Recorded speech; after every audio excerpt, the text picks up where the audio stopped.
Бүгінгі Photoshop сабағында керек емес объектіні алып тастауды үйренеміз. Мысалға, мына жерде мен пляжда тұрған 3 адам суретін алдым.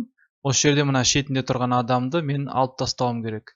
Оны мен штамп арқылы, клонерлер бүйтіп, мысалы, бұрынғы кестені үлкейтіп, былай, мысалы, клонировать етіп жасап отырмаймын.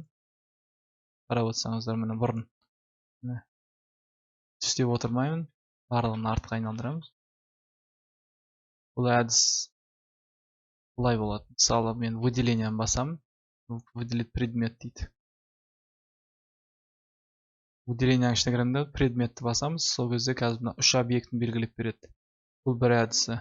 Мысалы, осыны істейміз, я болмаса, мына жеке выделять етіп беретін бар, міне бізде мына инструмент выделение объекті басамыз, керек жерін ғана, керекті адамды ғана осылай выделять етіп береді.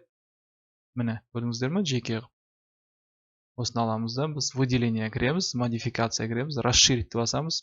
Пикселін, көрейік, 20 аздық ете ма? 20 да болады. Осы пикселін алайық, қайттан сосын редактирование кіреміз. Выполнить заливку Shift F5 басамыз. Умножить, с учетом содержимого дейді. Яғни мынаны қалай немен заполнить етіп берейін дейді.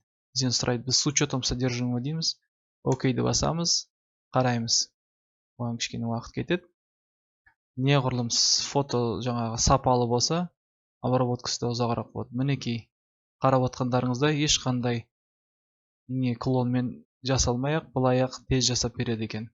Сапалы түрде. Біз байқаймыз, міне, үшіншісі жоқ. Тек қана көлеңкелері қалды, енді ол барлығын асықпай отырып жасауларыңызға болады. Міне осылайша бір керек емес объектіні алып тастауды үйрендік Photoshop'та. Егер де ұнап жатса лайк басыңыздар, және менің басқа да видеоларымды жіберіп алмаңыздар. Көріңіздер, Corel'дың сабақтары бар, иллюстраторында сабақтар болады, құдай қаласа.